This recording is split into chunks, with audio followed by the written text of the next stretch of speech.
2024 ജനുവരി 22 അയോധ്യ രാമക്ഷേത്ര പ്രതിഷ്ഠാ ചടങ്ങ്. ഈ ചടങ്ങിൽ പ്രതിപക്ഷ പാർട്ടി നേതാക്കളിൽ ആരൊക്കെ പങ്കെടുക്കും? ഇതാണ് ഇന്ന് ദേശീയ രാഷ്ട്രീയത്തിലെ $1 മില്യൺ ക്വസ്റ്റ്യൻ. ലോക്സഭാ തെരഞ്ഞെടുപ്പ് പടിവാതിൽക്കൽ എത്തി നിൽക്കെ പത്മവ്യൂഹത്തിൽ അകപ്പെട്ട സ്ഥിതിയിലാണ് പ്രതിപക്ഷം, പ്രത്യേകിച്ച് കോൺഗ്രസ്. ഇങ്ങ് ദക്ഷിണേന്ത്യയിൽ എടുക്കുന്ന നിലപാട് കോൺഗ്രസിന് ഉത്തരേന്ത്യയിൽ എടുക്കാൻ കഴിയില്ല. രാമക്ഷേത്രം എന്ന പത്മവ്യൂഹത്തിൽ നിന്ന് പുറത്തിറങ്ങുക അത്ര എളുപ്പമാകില്ല കോൺഗ്രസിന്. CPM-ഉം തൃണമൂലും ഒരു തരത്തിലുള്ള സംശയത്തിനും ഇട നൽകാതെ നിലപാട് വ്യക്തമാക്കി കഴിഞ്ഞു. പ്രതിഷ്ഠാ ചടങ്ങ് മതപരമാണെന്നും അതിനെ രാഷ്ട്രീയവൽക്കരിക്കേണ്ട എന്നുമാണ് AICC general secretary KC Venugopal ഇന്ന് പറഞ്ഞത്. BJP-യുടെ കെണിയിൽ കോൺഗ്രസ് വീഴില്ല എന്നും ഉറപ്പിച്ചു പറയുന്നുണ്ട് KC.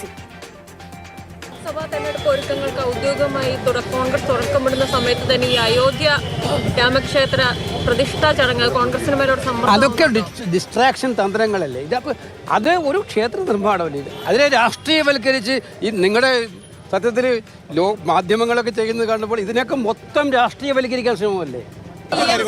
ബിജെപിയുടെ കെണിയാണോ ഇത്? ബിജെപിയുടെ ഒരു കെണിയാണോ ഇത്? കെണിയൊന്നും നടക്കാൻ പോണില്ല. ഒരു മിനിറ്റ്, കെണിയൊന്നും നടക്കാൻ പോണില്ലെന്ന്. ബിജെപിയുടെ ഒരു അതായത് കോൺഗ്രസിനെ കൂടെ പെടുത്താനുള്ള ഒരു രാഷ്ട്രീയ ഞങ്ങൾ അങ്ങനെ പെടുത്താൻ അങ്ങനെ BJP-ക്ക് പറ്റുന്നത്.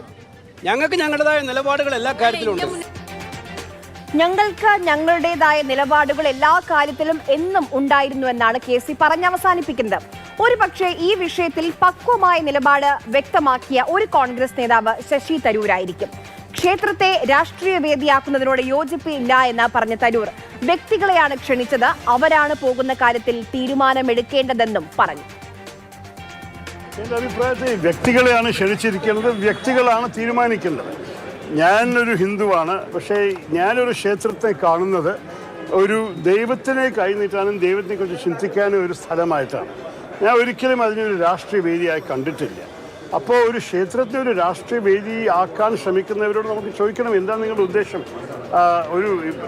എനിക്ക് തോന്നുന്നു ഇതിൽ രാഷ്ട്രീയത്തിൽ നമ്മൾ എടുത്തു കഴിഞ്ഞാൽ പിന്നെ എന്ത് ആൾ പോയാലോ പോയിട്ടില്ലെങ്കിൽ ഒരു രാഷ്ട്രീയ അർത്ഥമുണ്ടാവും. ഇതിനെ ഒരു ക്ഷേത്രത്തിൽ പോകുന്നത് ഒരു വ്യക്തിയുടെ താല്പര്യം അനുസരിച്ച് ചെയ്യണം നല്ലത്. എന്തായാലും പാർട്ടി പ്രഖ്യാപിക്കും അവരെ ഒരു പാർട്ടിയായിട്ട് തീരുമാനം എടുത്തിട്ടുണ്ടോ അതോ അവർ ഈ 3-4 നേതാക്കളെ വിളിച്ചവർ അവർക്കാണ് ഒരു വ്യക്തിപരമായിട്ട് വിട്ടുകൊടുത്തിരിക്കുന്നത്. അതും കൂടി ഡൽഹിയിൽ നിന്നൊരു പ്രഖ്യാപനം വരട്ടെ. കേരളത്തിൽ നിന്ന് ഡൽഹിയിൽ പ്രവർത്തിക്കുന്ന, ദേശീയ രാഷ്ട്രീയത്തിൽ പ്രവർത്തിക്കുന്ന 2 നേതാക്കളുടെ പ്രതികരണമാണ് നമ്മളിപ്പോൾ കേട്ടത്. ഒരുപക്ഷെ ഇന്ത്യ സഖ്യത്തിന്റെ ഭാവി തന്നെ നിശ്ചയിക്കും കോൺഗ്രസ് എടുക്കാൻ പോകുന്ന തീരുമാനം. സമ്മർദ്ദമില്ല എന്ന് പറയുന്നുണ്ട് KC വേണുഗോപാൽ. ഹിന്ദി ഹൃദയഭൂമിയിൽ എങ്ങനെയായിരിക്കും കോൺഗ്രസിനെ ഈ രാമക്ഷേത്ര ഉദ്ഘാടന ചടങ്ങ് ബാധിക്കുക? അനൂപ് ദാസ് പറഞ്ഞത്. രാമക്ഷേത്രം വോട്ടായി മാറുകയാണ് എങ്കിൽ ഉത്തരേന്ത്യയിൽ ആ വോട്ട് ലഭിക്കുക BJP-ക്കാണ് എന്ന കാര്യത്തിൽ യാതൊരു തർക്കവുമില്ല. മഹാഭൂരിപക്ഷം വോട്ടുകളും BJP-ക്ക് ലഭിക്കും. പക്ഷെ അതങ്ങ് പൂർണ്ണമായി BJP-ക്ക് പോവരുത്, പിടിച്ചു നിൽക്കണം എന്ന ചിന്ത കോൺഗ്രസിനുണ്ട്. വോട്ടായി മാറിയില്ലെങ്കിലും ഉള്ള വോട്ടെങ്കിലും നഷ്ടപ്പെട്ടു പോകരുത് എന്നും കോൺഗ്രസ് കരുതുന്നുണ്ട്. രാമക്ഷേത്ര ഉദ്ഘാടന പരിപാടിയിൽ കോൺഗ്രസ് പങ്കെടുക്കാതിരുന്നാൽ അത് ഉത്തർപ്രദേശ്, മധ്യപ്രദേശ്, രാജസ്ഥാൻ തുടങ്ങിയിട്ടുള്ള സംസ്ഥാനങ്ങളിൽ കോൺഗ്രസിനെ വളരെ ദോഷകരമായി ബാധിക്കുമെന്ന് ദേശീയ നേതൃത്വം വിലയിരുത്തുന്നുണ്ട്.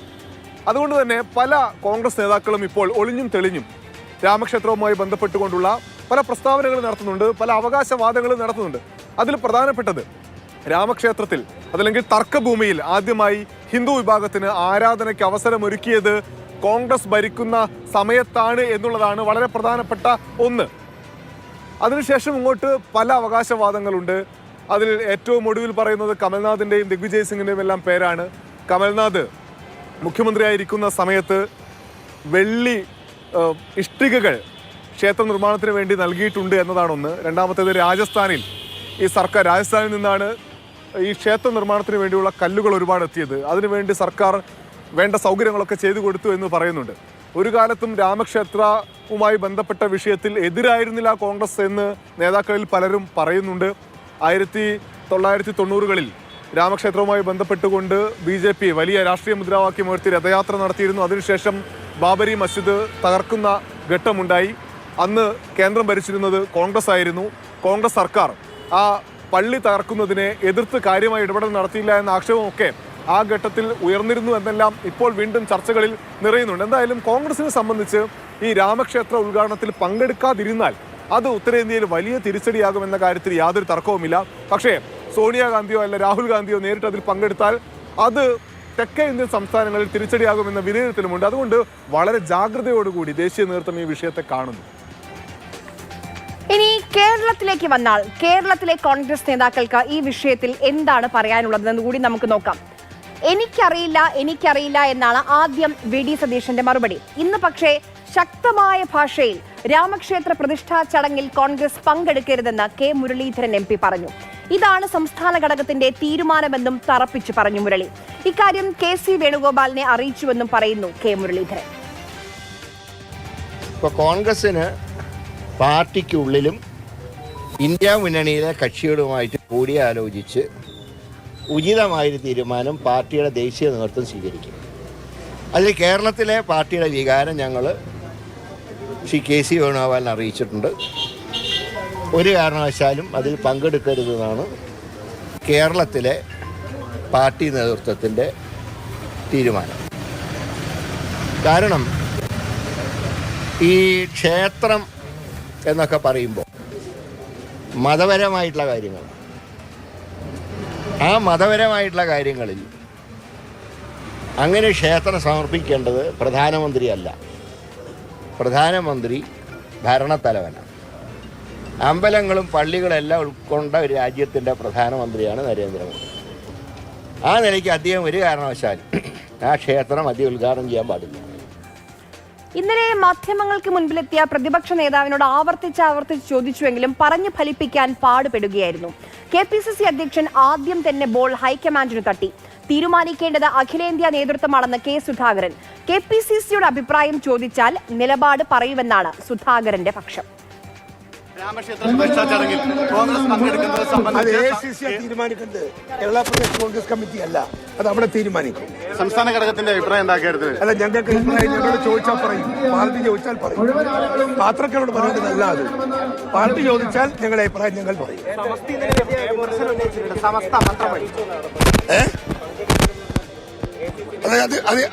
അത് മുരളിയോട് ചോദിക്കുക. എന്നോട് ചോദിച്ചിട്ട് എന്താ കാര്യം? അത് മുരളിയോട് ചോദിക്കുക. ഞങ്ങൾ KPCCയോട് അഭിപ്രായം ചോദിച്ചാൽ KPCC അഭിപ്രായം പറയും. ഇത് പറയേണ്ടുന്നത് ഞങ്ങളല്ല, അതിനെക്കുറിച്ച് പറയേണ്ടത് അഖിലേന്ത്യാ കോൺഗ്രസ് കമ്മിറ്റിയാണ്. നിങ്ങൾ ഡൽഹി പോയി ചോദിക്കുക. കേരളത്തിലിരുന്ന നേതാക്കൾക്ക് ഉദ്ഘാടനത്തിന് പോകേണ്ട എന്ന് പറയാം. അവർക്ക് ഉത്തരേന്ത്യയിലെ രാഷ്ട്രീയം നോക്കേണ്ടതില്ല. ഹിന്ദി ഹൃദയഭൂമിയിലെ വോട്ടുകൾ എണ്ണേണ്ടതില്ല. വടക്കേ ഇന്ത്യയിലെ നേതാക്കൾ ക്ഷണത്തിൽ പ്രശ്നം കാണുന്നില്ലെങ്കിൽ ഇവിടെയുള്ള നേതാക്കൾക്കിത് പ്രശ്നമാണ്. മറുപടി പറയാൻ പ്രയാസവും. അനൂപ് ദാസിലേക്ക് ഒരിക്കൽ കൂടി. രാമക്ഷേത്രത്തിന്റെ ഉദ്ഘാടന പരിപാടിയിൽ പങ്കെടുക്കാൻ കോൺഗ്രസ് പോകുന്നത് സത്യത്തിൽ ആ പാർട്ടിയെ ഏറ്റവും കൂടുതൽ ബാധിക്കാൻ പോകുന്നത് കേരളത്തിലാണ്. കഴിഞ്ഞ തവണ തന്നെ ലോക്സഭാ തെരഞ്ഞെടുപ്പ് നടന്നപ്പോൾ കേരളമാണ് 19 സീറ്റുകൾ UPAക്ക് നൽകിയത്. ഇത്തവണയും അത്രയധികം സീറ്റുകൾ തന്നെ കോൺഗ്രസ് പ്രതീക്ഷിക്കുന്നുണ്ട്. മറ്റേതെങ്കിലും സംസ്ഥാനത്ത് ഇങ്ങനെ ഒരു മികച്ച പ്രകടനം നടത്താൻ കഴിയുമെന്ന പ്രതീക്ഷ കോൺഗ്രസിന് ഇപ്പോൾ ഇല്ല. പക്ഷേ രാമക്ഷേത്ര ഉദ്ഘാടന പരിപാടിയിൽ കോൺഗ്രസ് പങ്കെടുത്തു കഴിഞ്ഞാൽ അത് മുസ്ലിം ലീഗിനകത്ത് പ്രശ്നമുണ്ടാക്കുമെന്ന ഭയം കോൺഗ്രസിനുണ്ട്. ഒപ്പം തന്നെ സമസ്ത ഉൾപ്പെടെയുള്ള മറ്റ് മുസ്ലിം സംഘടനകൾ കോൺഗ്രസിനെതിരാകുമെന്ന വിലയിരുത്തലുമുണ്ട്. അങ്ങനെയെങ്കിൽ കേരളത്തിൽ അത് വലിയ തിരിച്ചടിയാകും. അത് കേരളത്തിലുള്ള ഈ മുസ്ലിം വിഭാഗം അല്ലെങ്കിൽ മുസ്ലിം വിഭാഗത്തിലെ ചില ആളുകളെങ്കിലും നോക്കുമ്പോൾ ഇന്ത്യ സഖ്യത്തിന് തന്നെ MP-മാരെ ലഭിക്കും. കോൺഗ്രസ് വിജയിച്ചാലും അതല്ലെങ്കിൽ CPM-ഓ CPI-ഓ ഒക്കെ വിജയിച്ചാലും ഇന്ത്യ സഖ്യത്തിന് തന്നെ MP-മാരെ ലഭിക്കും. അപ്പോൾ എന്തിനാണ് ഈ നിലപാടെടുത്ത് കോൺഗ്രസിന് വോട്ട് ചെയ്യുന്നത് എന്ന ചിന്ത വന്നാൽ ദേശീയ തലത്തിൽ അത് കോൺഗ്രസിന് തിരിച്ചടിയാവും. കാരണം കേരളത്തിലെ സീറ്റുകൾ കൂടി കാര്യമായി ലഭിച്ചാലേ മറ്റ് ഇന്ത്യ സഖ്യത്തിലെ പാർട്ടികളെക്കാൾ മെച്ചപ്പെട്ട പ്രകടനം നടത്തി ഒരു നേതാവ് എന്ന നിലയിൽ കോൺഗ്രസിന് മുന്നോട്ട് പോകാൻ കഴിയുകയുള്ളൂ. എന്നാൽ രാമക്ഷേത്ര ഉദ്ഘാടനത്തിൽ കോൺഗ്രസ് പങ്കെടുത്തു കഴിഞ്ഞാൽ അത് കേരളത്തിൽ ഉറപ്പായും തിരിച്ചടിയാകും. അത് ലോക്സഭാ തെരഞ്ഞെടുപ്പിനെ ബാധിക്കും. അത് മാത്രവുമല്ല, വരാനിരിക്കുന്ന നിയമസഭാ തെരഞ്ഞെടുപ്പിനും ബാധിക്കാൻ ഇടയുണ്ട് എന്ന വിലയിരുത്തൽ കോൺഗ്രസ് ദേശീയ നേതൃത്വത്തിന് മാത്രമല്ല പേടി സംസ്ഥാന നേതൃത്വത്തിനുമുണ്ട്. അതുകൊണ്ടാണ് CPM എടുക്കുന്ന നിലപാടിന് സമാനമായ ഒരു നിലപാട് കേരളത്തിലെ ചില കോൺഗ്രസ് നേതാക്കളെങ്കിലും മാധ്യമങ്ങൾക്ക് മുന്നിൽ പറയുന്നത്. എന്നാൽ അത്ര വ്യക്തമായി വെടിപ്പോടെ പറയാൻ കേരളത്തിൽ നിന്നുള്ള ദേശീയ നേതാക്കൾക്ക് പറ്റാത്തതും ഇതുതന്നെയാണ് കാരണം. രാമക്ഷേത്രം രാവണൻ കോട്ടയാവുകയാണോ കോൺഗ്രസിന്? അയോധ്യയിലെ രാമരാജ്യം വീണ്ടും കോൺഗ്രസിൽ ഭൂകമ്പമുണ്ടാക്കുന്നുണ്ടോ? രാജ്യത്ത് കോൺഗ്രസിന്റെ അടിത്തറ ഇളക്കിയത് ബാബ്രി മസ്ജിദിന്റെ തകർച്ചയാണ്. രാമക്ഷേത്രത്തെ മറികടക്കാൻ മണ്ഡൽ രാഷ്ട്രീയവുമായി VP സിംഗും യാദവ സഖ്യവും ശ്രമിച്ചുവെങ്കിലും രാമജന്മഭൂമി വഴിയിൽ കളഞ്ഞില്ല BJP. പിന്നീട് ഇങ്ങോട്ട് ഇന്ത്യൻ രാഷ്ട്രീയം സമാനതകളില്ലാതെ മാറി. 30 ആണ്ടിനിപ്പുറത്ത് അയോധ്യയിൽ രാംലല്ലായുടെ അമ്പലമുയരുമ്പോൾ അടുത്ത തെരഞ്ഞെടുപ്പിന് മുൻപായുള്ള ശംഖനാദം മുഴക്കുകയാണ് BJP. സോണിയാഗാന്ധിയും മല്ലികാർജുന ഖാർഗെയും അടക്കമുള്ളവർ അയോധ്യയിലെത്തുമോ എന്നതും രാഷ്ട്രീയ വെല്ലുവിളിയാക്കി BJP മാറ്റിക്കഴിഞ്ഞു. വടക്കും തെക്കും 2 വികാരവുമായി വോട്ട് തേടുന്ന കോൺഗ്രസിന് അയോധ്യ എളുപ്പമല്ല. ഉത്തരേന്ത്യൻ നേതാക്കൾ ദേവശിലകളെ പൂജിക്കുമ്പോൾ തെന്നിന്ത്യൻ മതേതരത്വത്തിന് അത് യോജിക്കില്ല. ഈ സന്ദിഗ്ധതയെ സുവർണാവസരമാക്കി മാറ്റാൻ കേരളത്തിൽ ഇടതുപക്ഷം ഇറങ്ങുമ്പോൾ മുസ്ലിം ലീഗിനടക്കം മൗനം പാലിക്കാനുമാവില്ല. 1992 സമാധാനം പറഞ്ഞ പാണക്കാട് ശിഹാബ് അലി തങ്ങളെ തള്ളിപ്പറഞ്ഞ ഇബ്രാഹിം സുലൈമാൻ സേട്ടിന്റെ ശിഷ്യൻ PMA സലാം കോൺഗ്രസിനെ ഉപദേശിക്കുമ്പോൾ പ്രത്യേകിച്ചും. ആദ്യ രാഷ്ട്രപതി രാജേന്ദ്ര പ്രസാദിനോട് സോമനാഥ ക്ഷേത്ര ഉദ്ഘാടനത്തിൽ നിന്ന് വിട്ടുനിൽക്കാൻ പറഞ്ഞ ജവഹർലാൽ നെഹ്റുവിന്റെ മാതൃക കോൺഗ്രസ് സ്വീകരിക്കുമോ? അതോ അന്നമ്പലത്തിൽ പോയ രാജേന്ദ്ര പ്രസാദിനെ മാതൃകയാക്കുമോ? നഷ്ടപ്പെടാൻ ഇനി വോട്ടൊന്നും ബാക്കിയില്ലാത്ത നാട്ടിൽ നിലപാടുകൾ പ്രധാനമാണ്. ഓരോ വെല്ലുവിളിയും രാഷ്ട്രീയത്തിൽ ഒരു അവസരവുമാണ്. News desk, Mathrubhumi news. ക്ഷണമുണ്ടായിരുന്നു CPM-ന്. പക്ഷേ ആരെക്കാളും ആദ്യം പങ്കെടുക്കില്ല എന്ന് ഉറപ്പിച്ചു പറഞ്ഞതും CPM ആണ്.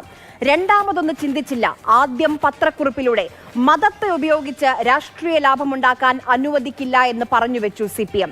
അതുകൊണ്ട് തന്നെ അവർക്ക് കോൺഗ്രസിനെ വിമർശിക്കാം, നിശിതമായി വിമർശിക്കാം. കോൺഗ്രസ് നിലപാടിൽ ഒരു അത്ഭുതവുമില്ല എന്നാണ് ഇന്ന് മന്ത്രി MP രാജേഷ് പറയുന്നത്. ബാബറി മസ്ജിദ് പൊളിക്കുന്നതിന് എല്ലാ സൗകര്യവും ചെയ്തു കൊടുത്തവരാണ് കോൺഗ്രസുകാർ. ക്ഷണം സ്വീകരിക്കാൻ എന്തുകൊണ്ടും യോഗ്യയാണ് സോണിയാഗാന്ധി എന്നും MP രാജേഷ്. അധികാരത്തിലിരുന്ന് കോൺഗ്രസ് തുടങ്ങി വെച്ചത് അധികാരം ഉപയോഗിച്ച് BJP പൂർത്തിയാക്കുകയാണ്. തുറന്നുകൊടുത്തു, ശിലാന്യാസം അനുവദിച്ചു, പൊളിച്ചു. ഇത്രയും കോൺഗ്രസ് ഗവൺമെന്റിന്റെ കാലത്ത് നടന്നു. പിന്നെ ഇവരുടെ ജോലി എളുപ്പമായിരുന്നു. പൊളിച്ച സ്ഥലത്ത് പുതിയ ക്ഷേത്രം നിർമ്മിക്കുക, പ്രതിഷ്ഠ നടത്തുക. അത് BJP ഗവൺമെന്റിന്റെ കാലത്ത് നടന്നു. അപ്പോൾ ഒരു സംയുക്ത സംരംഭമാണ്. ആ സംയുക്ത സംരംഭത്തിൽ കോൺഗ്രസ് അധ്യക്ഷ ശ്രീമതി സോണിയാഗാന്ധിക്ക് അർഹമായ ഓഹരി ആർക്കും നിഷേധിക്കാൻ പറ്റില്ല. 2024 തെരഞ്ഞെടുപ്പ് വർഷമാണ്. BJPയുടെ ഏറ്റവും വലിയ പ്രചാരണായുധം രാമക്ഷേത്രമായിരിക്കുമെന്നതിൽ ഒരു സംശയവുമില്ല. ഹൈന്ദവ വോട്ടുകളുടെ ഏകീകരണം രാമക്ഷേത്രത്തിലൂടെ സാധ്യമാക്കാനാണ് BJPയുടെ ലക്ഷ്യം. ക്ഷണം മാത്രം കോൺഗ്രസിലുണ്ടാക്കിയ പൊല്ലാപ്പ് കാണുമ്പോൾ ഉദ്ഘാടനം ഇന്ത്യ സഖ്യത്തെ തന്നെ ബാധിക്കുമെന്ന് അവർ വിലയിരുത്തുകയും ചെയ്യുന്നുണ്ട്. അതുകൊണ്ടാണ് ഒരു പടി കടന്നുള്ള V മുരളീധരന്റെ വിമർശനം. ഇഫ്താർ വിരുന്ന് നടക്കുമ്പോഴോ പലസ്തീൻ അനുകൂല റാലി നടക്കുമ്പോഴോ പങ്കെടുക്കേണ്ട കാര്യത്തിൽ കോൺഗ്രസിന് ഒരു തരത്തിലുള്ള ആശയക്കുഴപ്പവുമില്ല എന്ന് പറയുന്നതിലൂടെ V മുരളീധരന്റെ ലക്ഷ്യം വ്യക്തമാണ്. തെരഞ്ഞെടുപ്പ് വരുമ്പോൾ ഇതേ കോൺഗ്രസുകാർ പൂണൂലിട്ട് ഉത്തരേന്ത്യയിൽ പ്രചാരണത്തിനിറങ്ങുമെന്നും പറയുന്നു വിദേശകാര്യ സഹമന്ത്രി. അയോധ്യയിലെ രാമക്ഷേത്രത്തിൻ്റെ പ്രതിഷ്ഠാ ചടങ്ങ്, പ്രാണപ്രതിഷ്ഠാ ചടങ്ങിൽ പങ്കെടുക്കാൻ ആശയക്കുഴപ്പമുണ്ടെങ്കിൽ അത് ഭൂരിപക്ഷ സമുദായത്തോടുള്ള അവഹേളനമാണ്. ഇഫ്താർ വിരുന്ന് നടക്കുമ്പോൾ പങ്കെടുക്കണോ വേണ്ടിയോ എന്നുള്ള കാര്യത്തിൽ കോൺഗ്രസിന് ആശയക്കുഴപ്പമില്ല. പാലസ്തീന് വേണ്ടിയിട്ട് റാലി നടത്തണം എന്നുള്ള കാര്യം വരുമ്പോൾ കോൺഗ്രസിന് ആശയക്കുഴപ്പമില്ല. രാമക്ഷേത്ര നിർമ്മാണത്തിൻ്റെ ഘട്ടം വരുമ്പോൾ കോൺഗ്രസിന് ആശയക്കുഴപ്പമാണ്. ഇതേ കോൺഗ്രസ് തെരഞ്ഞെടുപ്പ് വരുമ്പോൾ രാമഭക്തന്മാരായിട്ട് പൂണൂലിട്ടിട്ട് കോൺഗ്രസിൻ്റെ നേതാക്കന്മാർ ഉത്തരേന്ത്യയിൽ പ്രചരണത്തിന് ഇറങ്ങുന്നതും നമ്മൾ കണ്ടിട്ടുണ്ട്. പങ്കെടുക്കുന്നതിൽ ഭയപ്പെടുന്നതിൻ്റെ കാരണം മുസ്ലിം ലീഗാണ്. രാമക്ഷേത്ര നിർമ്മാണം അവസാന ഘട്ടത്തിലാണ്. നിർമ്മാണം പൂർത്തിയായി കഴിയുന്നതോടെ പ്രതിദിനം 2 ലക്ഷം തീർത്ഥാടകരെയാണ് സംഘാടകർ അവിടെ പ്രതീക്ഷിക്കുന്നത്. പ്രാണപ്രതിഷ്ഠാ ചടങ്ങുകൾക്ക് മുന്നോടിയായി 4000-ലധികം ആളുകളുടെ രാപ്പകലില്ലാത്ത അധ്വാനമാണ് അവസാന ഘട്ടത്തിലെത്തി നിൽക്കുന്നത്. 70 ഏക്കറിൽ ഒരുങ്ങുന്നത് ഉത്തരേന്ത്യയുടെ ക്ഷേത്ര വാസ്തുശില്പ ശൈലിയായ നഗർ ശൈലിയും ദക്ഷിണേന്ത്യയുടെ ദ്രാവിഡ ശൈലിയും കൈകോർത്ത് രാജ്യത്തിൻ്റെ എഞ്ചിനീയറിംഗ് വൈഭവത്തിൽ തീർക്കുന്ന വിസ്മയം. കേരളത്തിൻ്റെ തേക്കും രാജസ്ഥാനിൽ നിന്നെത്തിച്ച കല്ലുകളും തെലങ്കാനയുടെയും കർണാടകയുടെയും ഗ്രാനൈറ്റുകളുമെല്ലാം നിർമ്മാണത്തിൽ പങ്കുചേരുന്നു. ജനുവരിയിൽ ക്ഷേത്ര നിർമ്മാണത്തിന്റെ ആദ്യഘട്ടമാണ് പൂർത്തിയാകുന്നത്. 70 ഏക്കറിലെ 30% മാത്രം നിർമ്മാണ പ്രവർത്തനങ്ങൾക്കായി ഉപയോഗിച്ച് ബാക്കി ഭാഗം ഹരിത മേഖലയായി നിലനിർത്തും. ക്ഷേത്ര നിർമ്മാണത്തിന് കോൺക്രീറ്റ് ഉപയോഗിച്ചിട്ടില്ല, പകരം പിങ്ക് നിറത്തിലുള്ള സാൻഡ് സ്റ്റോണുകൾ. നഗർ ശൈലിയിൽ നിന്ന് വ്യത്യസ്തമായി കിഴക്ക് ഭാഗത്താണ് രാമക്ഷേത്രത്തിലെ ഗോപുരം. 161 അടി ഉയരമുണ്ട്. ഗ്രൗണ്ട്, 1-ാം നില, 2-ാം നില എന്നീ 3 തലങ്ങളിലായിട്ടായിരുന്നു ക്ഷേത്രത്തിന്റെ നിർമ്മാണം. പ്രതിഷ്ഠ കഴിയുന്നതോടെ പ്രതിദിനം 15 മണിക്കൂർ ദർശനം അനുവദിക്കും. പ്രായമുള്ളവർ, ഭിന്നശേഷിക്കാർ എന്നിവർക്കായി പ്രത്യേക ഒരുക്കങ്ങൾ. മാതൃഭൂമി ന്യൂസ്, ഡൽഹി.